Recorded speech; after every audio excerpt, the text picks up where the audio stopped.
Au détour d'une rue, nous sommes aujourd'hui du côté de Rougemont-le-Château. Aujourd'hui, je suis venue à la rencontre d'un homme d'affaires passionné, sportif, qui adore mettre les entreprises en relation interrégion et intertransfrontalier. Aujourd'hui, nous sommes dans son environnement et je vous présente Daniel Jakubczak.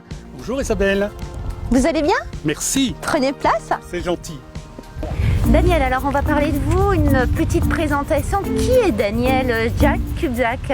Alors Daniel Jakubczak est avant tout un chef d'entreprise et surtout un facilitateur d'affaires et de contacts. Ça, c'est ma vie aujourd'hui au travers de toutes mes institutions et toutes mes représentations. Ce que j'ai compris dès le départ, c'est qu'on oubliait de pousser des portes, qu'il y avait des dinosaures qui passaient devant nous et qu'on oubliait de les voir. Donc j'éveille cette dimension au travers des chefs d'entreprise en leur disant « mais tu vois, tu peux faire ça ». Et en fin de compte, c'est très simple, ça ne demande pas beaucoup de compétences, ça simplement de la curiosité. On reprend un petit peu le parcours de Daniel.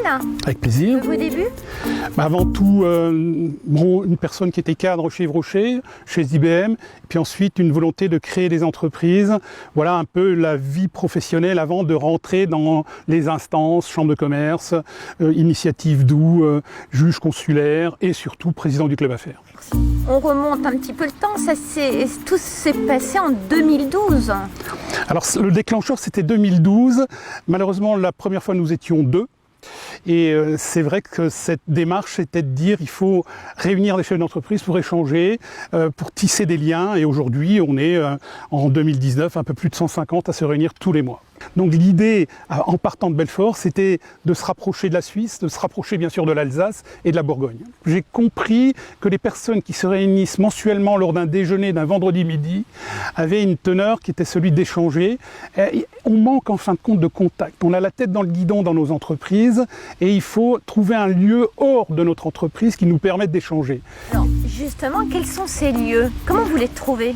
Alors, c'est pas simple, parce que quand vous réunissez 150 personnes, il faut une qualité de réception, une qualité d'écoute avec du son, de la lumière, de l'enregistrement. Donc, c'est des lieux comme le Novotel à Triade-Belfort, c'était là que nous avons commencé. Ensuite, on est allé au musée de l'aventure Peugeot à Sochaux, au musée Schlumpf à l'Euro Airport. Monsieur Paul Poulaillon nous a proposé de réaliser ça dans son usine à Velminfroy. Donc vous voyez que c'est dans une dimension très large. On a été dernièrement au golfe de la Largue et au mois de juillet, c'est la 3e année au golfe ici présent de Rougemont-le-Château. On parle aussi d'une rencontre qui a énormément plu du côté de Porrentruy.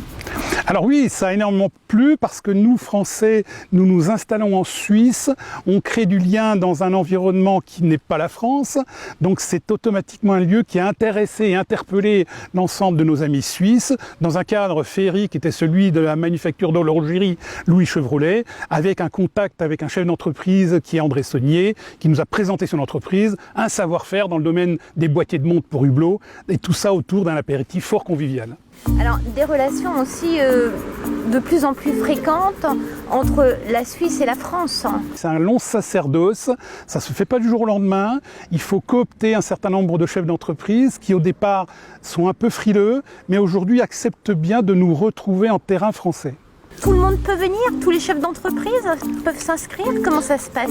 J'ai souhaité ne pas mettre en place de barrières. Il faut qu'il y ait une ouverture d'esprit, que les gens volontairement viennent. Donc on n'est pas là en train de dire il faut que vous ayez 50 ans, il faut que vous soyez dentiste, il faut que vous soyez dans les affaires. Non, tout le monde peut venir. Une personne qui est en recherche aujourd'hui d'un projet, qui travaille dans une entreprise, dans une grande entreprise et qui a un projet, peut nous l'exposer et venir lors de ces rencontres du Club Affaires qui commenceront dès la rentrée le 20 septembre au Novotel Atria de Belfort et au mois d'octobre dans la ville de Bâle. Daniel, quel est le geste écolo? Votre geste écolo à vous? Mon geste écolo de tous les jours, c'est de planter des arbustes. On a vu que pour contrer l'environnement de la planète, il fallait planter plus de 10 millions d'arbustes avant la fin d'année. Moi, j'en plante pratiquement tous les 15 jours. Vos passions tournent autour du golf, par exemple. Aujourd'hui, nous sommes à Rougemont-le-Château. Alors, les golfs, c'est toujours un lieu de bien-être. C'est respirer cet environnement. Il faut venir très tôt le matin. J'étais dimanche à 7 h du matin sur ce parcours et j'étais un des premiers à fouler les premiers greens, à entendre les oiseaux, à entendre la nature et à humer les essences. Ça, c'est remarquable. Alors, Daniel, plutôt à table ou au fourneau? Ah, c'est une bonne question, parce qu'en fin de compte, j'adore cuisiner. Et j'adore cuisiner pour les autres. C'est-à-dire qu'en fin de compte, je prends un temps énorme. Alors, il faut être outillé, il faut du temps, il faut de bons produits, puis il faut de la passion. Et à ce moment-là, il faut aussi inviter les gens. Plutôt classique ou plutôt rock? Alors plutôt classique. Écoutez, je suis plutôt musique classique. Je suis en contact avec un certain nombre de joueurs de musique classique. J'adore être présent tous les ans au Festival Musique Classique de Verbier. Il y a un certain nombre de réunions qui ont lieu, dont le Festival des Tourelles, dont j'ai animé l'organisation au travers des sponsors de cette représentation. Daniel, nomade ou sédentaire? Plutôt nomade, parce qu'en fin de compte, désolé pour les calories que je dépense en me déplaçant, mais c'est vrai quand on regarde mon planning et qu'au bout d'une semaine, je regarde derrière moi et je prends le rétroviseur, je me dis zut, alors là, tu as encore consommé. C'est pas grave.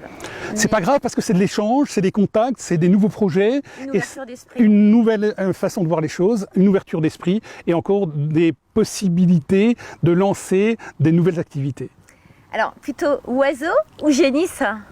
Ah, écoutez, je dirais l'un et l'autre, en fin de compte, parce que j'adore les génisses qui sont tout près de chez moi, parce que je les vois tous les matins, et les oiseaux, je leur parle. Alors ça, c'est au dépit des réactions de mon épouse, qui n'a pas compris que je pouvais aujourd'hui dialoguer avec ces oiseaux. Et pour terminer, plutôt pétanque ou golf?